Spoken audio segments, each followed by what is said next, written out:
Like I said, we're real professional around here. I'm trying to block this fucking light from your guys' eyeballs. Oh, this might work real well.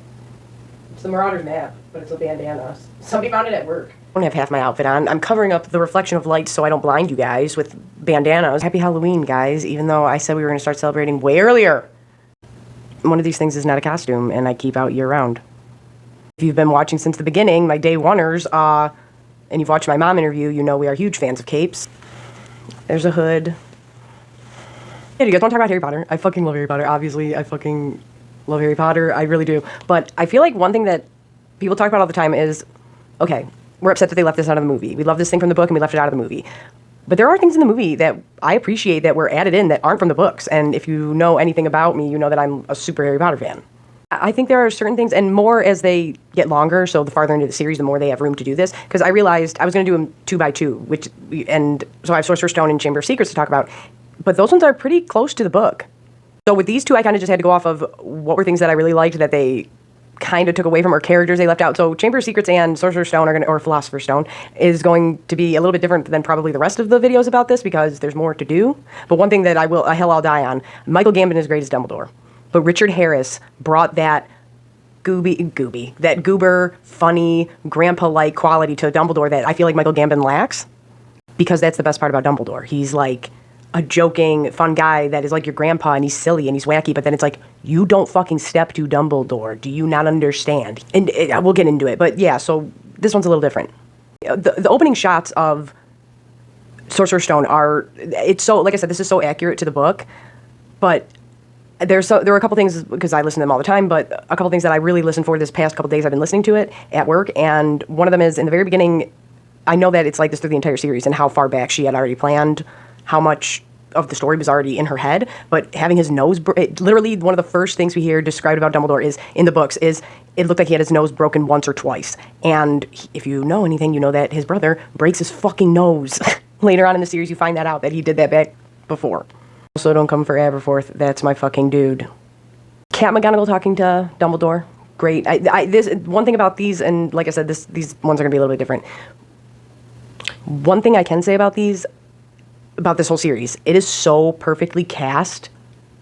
Rarely do you meet characters like McGonagall, who's going to be this. If we didn't have that beginning scene in Sorcerer's Stone of them dropping off baby Harry and talking, we would just think McGonagall's like the scary, stern, mean teacher. Because when you first meet her, she is intimidating. She's a boss, but it could be a very intimidating thing. But us as an audience watching her and Albus have that conversation about Lily and James dying and Harry going to live with because we get that scene and it's perfect right out of the books essentially.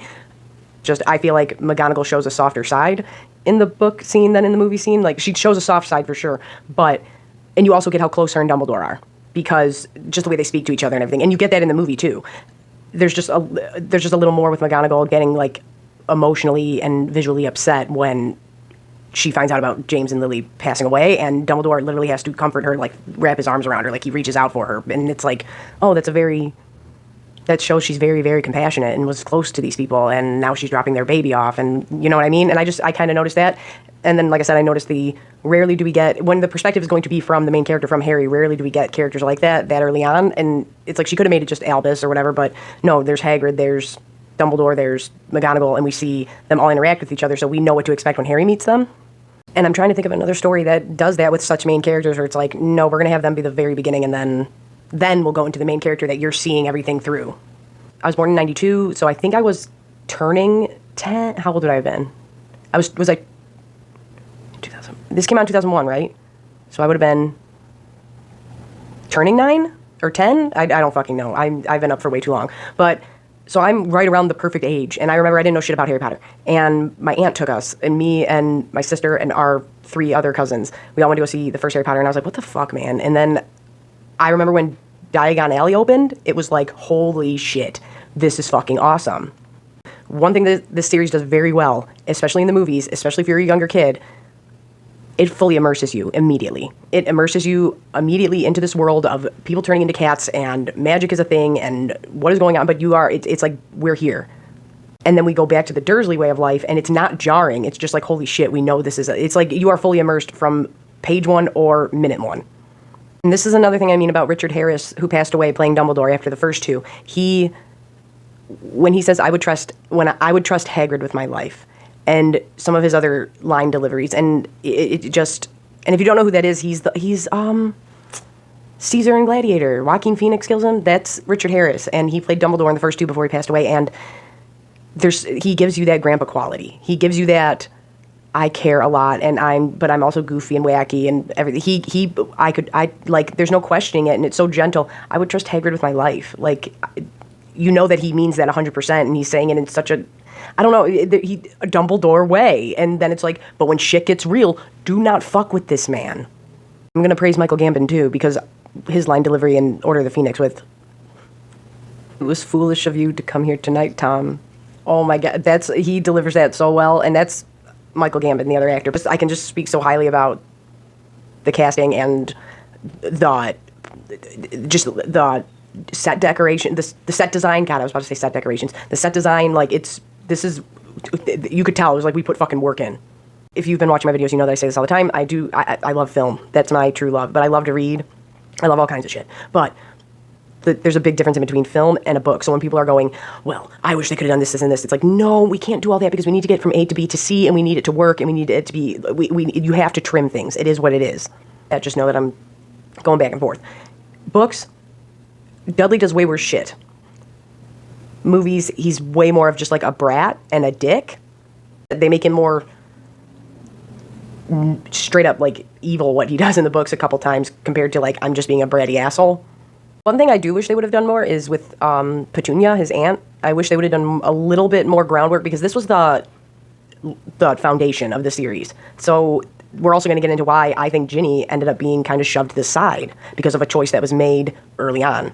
I always found that dynamic very intriguing, though, is Petunia and Lily, so Harry's mom and his aunt, because I always got the vibe that she did love her sister, and looking at that kid made her pissed. Like, you're the reason she's fucking gone, asshole. Because she knows more than she lets on.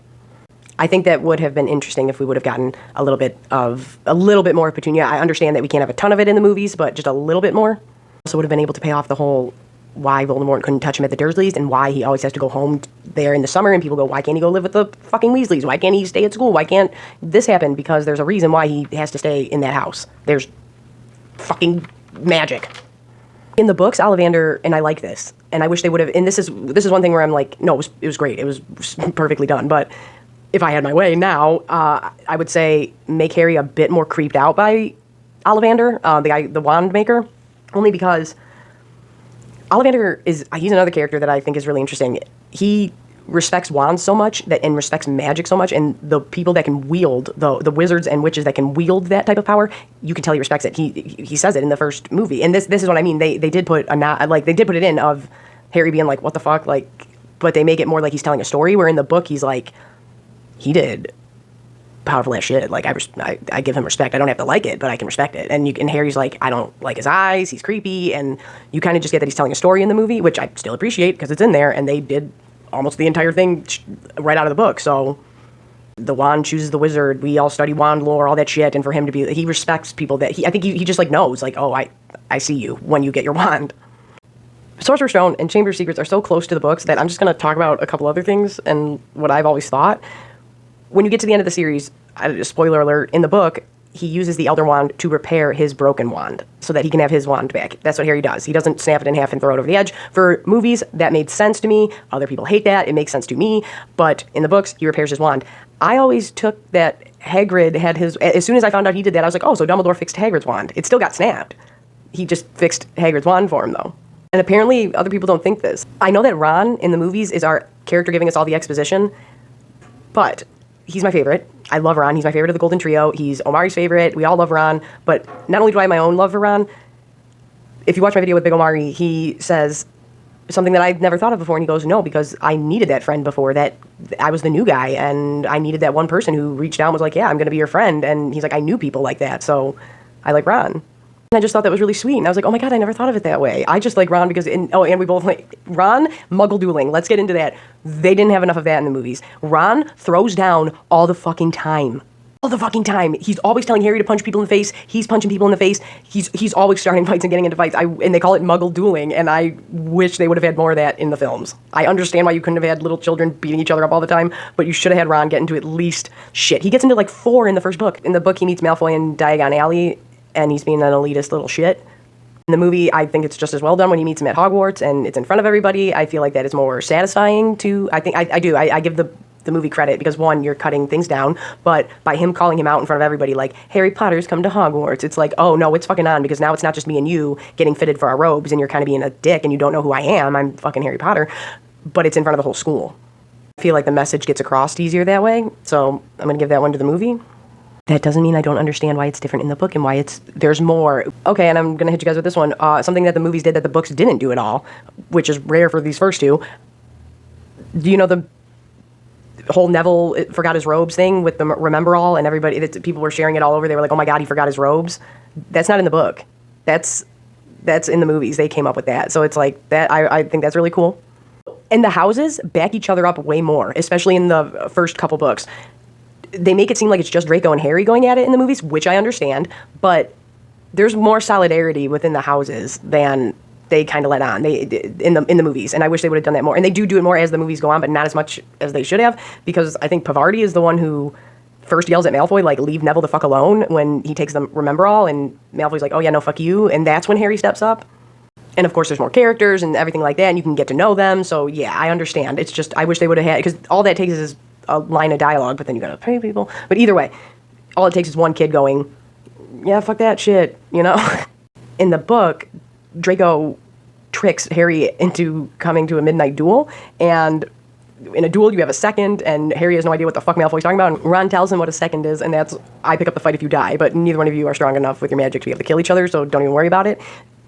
And Harry says some dumb shit, and then he's like, well then throw your wand away and punch him in the nose. Once again, ready to Muggle duel. One thing I do like better in the movie, McGonagall just giving the nod after Harry opens up his Nimbus 2000. Because in the book, she writes him like a whole ass note, and I don't know, I like the Maggie Smith nod from the table, like, I know that you haven't been around, I know you don't know things, and I'm fucking proud of you and shit, and I like that without I don't know, I like that better. And that could be part just to Maggie Smith playing McGonagall so well. I know in the books, and I didn't realize it as much, I knew it, but listening to them to do these videos, and I just finished 1 and 2 in the past couple days, Malfoy says fucked up shit. Voldemort says fucking fucked up shit. Like, if you have not read the books and you do not know how cold-blooded Voldemort is, go read the fucking books. Just go read the books either way. But yeah, Voldemort is way more hardcore, and I didn't realize how many fucked up lines Malfoy had talking shit. Hot take, I really don't care about Quidditch. I think that's because I'm an athlete, and to think of a sport where it's like, we're all working our ass off, but if you fucking get one thing, it's over, and you get all these points. And I understand different ways, like Crumb getting the snitch, but Ireland winning, but still, fuck that. I literally have how the classes are well done, the troll scene is perfect, they're very similar to the book. They're very well done. And like I said, this series, and especially the first 2, really put you into that world. So they do a very good job at that. But the books with the mirror, and I understand why, it's to save money and not confuse people, and it's a more striking image on a screen when you just see him with his parents in the mirror of Erised. But in the books, when it's his whole family, and he sees his grandpa, and he sees all his family, it's like, damn, that's so sweet. For a movie, though, just the parents being there works better. If I would have been a little kid watching that and saw a whole bunch of people without reading the books yet, like I didn't read the books before I saw the first movie, I read them immediately after I left the theater, just seeing the parents, it's like, no, I get it. That's who you lost, that's what you want family. It still gets the same message across, just different imagery. This is what I mean about Dumbledore as a character. In the book, he sits down on the floor with Harry in front of the mirror and is like talking to him on his level, and he's like a kind, warm, gentle presence that you want around. Now they don't have him sit on the floor in the movie, but I get it. But yeah, I just thought that was very interesting. We have Ron fights again at the Gryffindor vs. Slytherin Quidditch game. Neville jumps in. There should have been more Ron punching people in the face. I do like that the movie's fast-forwarded through Norbert. I do. I think the books, they kind of harp on the whole Norbert, Hagrid having a baby dragon for a little bit too long. I understand we are getting other things across, but yeah. 11 p.m. detention, geez. Yeah, you're making these kids stay up till 11 and then go do work in the deathly, scary Forbidden Forest? Okay, cool. That's awesome. I wish they would have had Neville be there in the movie, like they do in the book. But hey, still a good scene. I do wish that they would have brought the centaurs back more, because A lot more goes into the centaur scene in the first book, and that's why you also feel for them with Umbridge later on in Order of the Phoenix. We will get into this more with Chamber, but that's when politics start to play a role way more. They got strict rules. Centaurs got strict rules. Let's just leave it there. They did a great job with Voldemort in the, well, Voldemort, Quirrell, Dead Unicorn, and I will give this up. The practical effects in 1 and 2 are great. I didn't mind them cutting Peeves out. That never irked me at all. I like it. Peeves is fine, but it doesn't bother me that he was cut out. I get it. I totally get it. And I kind of like it. We're getting to the one everybody has an issue with. The fact that Hermione didn't get her due getting past all the trials to get to the Sorcerer's Stone. Pretty sure all book readers have an issue with this because it goes, they hit the Devil's Snare, they get through that. Well, they get past Fluffy. They get past Fluffy, they hit the Devil's Snare, they get through that. Then they go to the keys, and Harry flies the little broom around, and he gets the fucking key. And then we get to Ron playing chess. They leave Ron the fuck behind, knock the fuck out. Yeah. Hermione knew the assignment in book fucking 1. She was like, sorry, Ron, Harry's where it's at right now. Kinda gotta look out for him, we'll be back later. Go on ahead. Then there's a whole riddle, but it's logic of drinking the right potion and the right one to get back through these flames. If not, you're going to get burned. One of them is just water, but it's a riddle, and that's Snape's thing to get past. And Hermione aces that in the books, and she didn't get that in the movie, and I think we all complain about that. But yeah, they leave Ron the fuck behind. And she has her little speech with Harry, and she says, or he tells her, go back, get Ron, and then go fucking tell Dumbledore. We get to him versus Quirrell. That's almost right out of the book, except Voldemort's got some colder quotes, as usual. Oh, courage, your parents had it too. I killed your father first. And let's all remember, which we never mention again, and neither one of these mentions these again, Harry murders a man. Imagine the trauma of being 11 years old and fucking touching your teacher's face and he begins to melt like ashes and he's burning and screaming in pain. Understand that we just realized that the Dark Lord's on the back of his head, but all year you've been thinking this is some nice guy and now you just touched him and he is burning up. We killed that man and we never address it. We left out the mom's blood and love and all this, but of course I still love the end of Sorcerer's Stone, the movie, I do. But book readers, you know what I'm talking about. If you've watched my other videos, you know that we kind of give Dumbledore a hard time. I love Dumbledore as a character, but we kind of give Dumbledore a hard time because we're like, you're kind of a manipulator and shit. But yeah, the first 2 are pretty much right out of the book. They're cast really well. You were immersed in the world. I love it. And like I said, I was at this perfect age when this came out. The day, our last day of senior year was the day the last Harry Potter movie came out. On to Chamber of Secrets. On beginning, I love the Flying Forward. I never knew that it said Flying Forward in the Daily Prophet, and if you are new to the channel, I work for Forward, so it's like, oh, that's cool, and I just thought I didn't notice that before. Back to Muggle dueling, because we needed this in the movies. Not only does Ron Muggle duel all the time, but remember when they meet Lucius Malfoy at Flourish and Blotts, when they meet Gilderoy Lockhart, and we'll get into Gilderoy Lockhart in a second? This is one of those times where I'm going to say, we needed Muggle dueling, but I appreciated both of these scenes separately, which is the introduction to Lucius Malfoy. Because in the book, we meet Lucius at Flourish and Blotts. Remember when he sneaks Tom Riddle's diary into Ginny's cauldron and they have their little back and forth like, oh no, fuck you too. No, in the book, you totally see where Ron gets his temper from and where he gets this shit from. Because Lucius steps up, Arthur steps up, Lucius says something, Arthur starts swinging, they're fucking fighting in fucking the bookstore with all their children there and Hagrid has to break it up. Prior to that, Ron is about to fight Draco. But I do love when they introduce him in the movie, and this, like I said, the difference between a film and a book. When his cane comes over Draco's shoulder, he pulls him back, and then he says something like, now, Draco, but I have wrote down, oh, it was fucking Daniel Radcliffe acting back to Jason Isaacs. I liked his introduction when he comes in past Draco, but when he says, oh, you say his name, after Harry says Voldemort, and he says he was nothing but a murderer, and Lucius Malfoy's like, what the fuck? I like both of those scenes equally, and I think that one is done very well. We also have Hermione step up, and she says some shit in the movies, and he is essentially passive-aggressively telling her, like, those are your parents, right? They're muggles, right? Like, do you want something to fucking happen to them? And that is a very good way to get that across on screen. That is one thing I do like that was added into the movies that is not in the books. Honorable mention, I love the Burrow. I love the practical effects there. I love meeting Ginny. We'll get into that in a minute. We're going to have to acknowledge it, though. Dobby. I like Dobby. I just think Creature's better. But Dobby is constantly fucking things up. I know he's trying to go about it in his own way, but it's like, God fucking damn it, Dobby. And in the books, Harry all the time is like, fucking stop, dude. Like Omari said, he is the most loyal person he is the most loyal character in the entire series. And I do like that. But yeah, Dobby's fucking everything up. Fucking up puddings, fucking up bludgers, fucking up Harry right, left, and center. I feel like in the movies they make Harry like kind of already a cool kid, when in the books he's kind of a loser at first. This is the first time in the books where it's like, oh, they're so cool for flying in on that car, and they're like the bee's knees, and that's why the flip to everyone being genuinely afraid of him for being the heir of Slytherin is such a big thing in the books. But I love Chamber, the book, and Chamber, the movie, and I know a lot of people don't.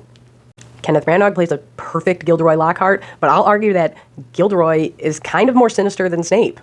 I say that because it's like you have no problem taking away everybody's memories. You have no problem brainwashing or like wiping the brain of children and taking their memories away from them. You're fucked up. But not only that, he is there to show Harry, and they do this very well in the movie, and they do it very well in the book, obviously, what fame can do to a person. Hot take, I don't know if it is. I'm glad they cut out Sir Nicholas's fucking Death Day party. That's a snooze fest. That's also where we meet Moaning Myrtle, who I also think is annoying, but whatever, I get it. She adds to the plot. But yeah, in the book, we meet her at the Death Day party. In the movie, we shove that and the Polyjuice Potion and everything all into one, and I kind of like that better. The Howler was done perfectly. When people complain about the mandrakes, when they're like, oh, the shit that brings people back from being petrified, and they're like, oh, she knew to have mandrakes this year. I just assumed mandrakes were always on the syllabus for that year, and it's like, oh, it just so happens that it's Harry's second year. But if not, they could have just been like, oh, doesn't sixth years fuck with mandrakes? And it's like, oh yeah, they do. That's how I always assumed it, that they were just always on the school syllabus. So I know some people are like, so Professor Sprout just so happened to have mandrakes, and I'm like, I kind of just thought she did them every year or some shit, like every other teacher does. Fist fights again when Hermione gets called a mudblood, and then sets off his wand and it fucks up and makes him spit up slugs. But the puking the slugs up is disgusting and perfectly done. It's gross to look at, but it's so good but gross in the movie. Here's my theory. You guys know how in the books, Percy, Ron's brother, has a girlfriend secretly. Ginny knows about it, and that's why he's hovering over her so protectively and shit, and throughout the book he's like, oh, I think she has a cold, this is really upsetting her, this, that, and the other. He doesn't even know that she's going through what she's going through and talking to fucking Lord Voldemort, because he doesn't really give a shit. He just wants to make sure that she doesn't rat him out to everybody that he secretly had a girlfriend all year. You cut down Percy, you cut down Ginny's role that she had in the book. Here's where we begin to see why Ginny's character kept getting shoved to the side throughout all these movies. Be totally wrong, but in watching it and then reading it right after and taking all these notes, I kind of realized that. I was like, oh, in like the first couple, they didn't do this, so they couldn't do this with her. So would people have been more mad if they just would have given her shit that wasn't in the books? The Basilisk says scary ass shit. I think that's emphasized enough in the movie that it's like, this kid is hearing this fucking psychotic shit coming out of the fucking, he don't know where. This kid's just hearing it. This kid's just fucking hearing it, and they're cool with it. Oh, I was glad that they cut Professor Binns out of the series. There was no need for that. I was glad they did it. I don't know anybody who's fighting for Professor fucking Binns, the ghost history teacher that no one gives a fuck about. I was glad that they cut him out and they gave everything to McGonagall because we want to see McGonagall. So that was a check for the movies. One thing that Professor Binns talks about that McGonagall doesn't when they're both explaining the Chamber of Secrets to their class is... Binns explains this, that Gryffindor and Slytherin were best fucking friends, same as Ravenclaw and Hufflepuff. Then they had their differences, and it split everybody up. Well, he wanted only purebloods, all that shit, but they were best friends, and they don't say that in the movie, and it kind of bothers me because it's like that's one sentence, but yeah, no, they were BFFs. I just wish they would have mentioned that a little bit, because I just think it's interesting, but it's whatever. Get serious. I understand you have to cut characters. They should have never fucking cut Lee Jordan. Also, there are two people on my team named Omari. I had one on my channel, and then there's little Omari. When he showed up to my team, I was like, Lee Jordan. Like, exactly how they describe Lee Jordan, and kind of how he acts, too, is just like little Omari. And I'm like, oh my god. And I went up to big Omari, and I was like, Lee Jordan. And he was like, oh my god. And I was like, he looks just fucking like Lee Jordan. Just how I, like, in my head imagined him, because he's not in the movies. They have, like, an announcer kid, but I don't count them. I have a Lee Jordan in my head, and it's, like, the third musketeer to the Weasley twins. I will say this, once again, just like in Sorcerer's Stone, when they do the dueling club in Chamber of Secrets, I think that it pays off better and it works better when it's not the whole class partnering up and it's just Harry versus Draco in front of everybody, because it makes the tension between them bigger. We all established the fact that Hermione fucking roofied Crabbe and Goyle, and we never talk about it again. We're gonna knock you out, we're gonna get some robes, we're gonna fucking pluck out your hairs, and we're gonna turn into you for a couple hours to go fucking interrogate your boy. That's probably why she got turned into a cat, right? Because you were out here roofing people. The cat prosthetic makeup, though, in the movie, so fucking cool and creepy and weird. I remember being a kid and being like, what the fuck? I wish they would have played up how afraid the school was of Harry more in the movie, but I get it. Practical Fawkes, the Phoenix, fucking sweet. He's the real MVP, by the way. There might be a deleted scene or an interview where Richard Harris, who plays Dumbledore, who I've been hyping up, thought the bird was real. That's how legit it looked, and it looks great in the movie. When he goes back in time and sees Tom Riddle catch Hagrid through the diary, in the book, he gets a lot more insight on Tom Riddle and how they are very similar, and how he doesn't want Hogwarts to close because he hates his home life because he lives in an orphanage, how they won't let him stay there for the summer, how they have very similar things going on. Harry really feels for him. He's like, oh, this sucks. And then he's like, my fucking friend did it, Hagrid did it, that's fucked up. In the movie, we just get Hagrid did it. You know what I mean? And he does say the stuff about the school, but like I said, they go in depth in the book of, I don't want to go home, my home sucks, yada, yada, yada. And Harry's like, oh shit, man, mine too. This is also in the movies and the books where we first start getting glimpses of politics being played and the government coming in and they're trying to pull some shit and Dumbledore's not having it and they need to play the media because he's like, I just need somebody to be arrested. You know how it is. Like, I need to just give somebody to the people to make happy. So let me arrest Hagrid. And Dumbledore's like, no, fuck that shit. It's not Hagrid. And he's like, well, I have to because I have to make it look like I fucking know what I'm doing, Dumbledore. And both of them do a very good job of getting that point across. And I don't think that's discussed enough, is how that's a huge theme in Harry Potter of don't believe the fucking media. They're full of fucking shit. Voldemort says it in Deathly Hallows Part 1, the movie. He says, spoken like a true politician when he has him under his fucking spell and he's running the ministry. He's running the government. And he's like, spoken like a true politician. Like, Voldemort don't even like politicians. Here's another example. They cut out Valentine's Day. Ginny has a huge part in Valentine's Day with Harry in Chamber of Secrets. They cut that out of the movie. No Ginny. And Hagrid talks way more shit. Just like how I want Ron to Muggle Duel more in the movies, or wished he did, Hagrid talks way more shit. You don't say nothing to Dumbledore without Hagrid being like, listen. No. He says smart-ass remarks. Like, he says smart-ass remarks to Lucius and shit in the book. So he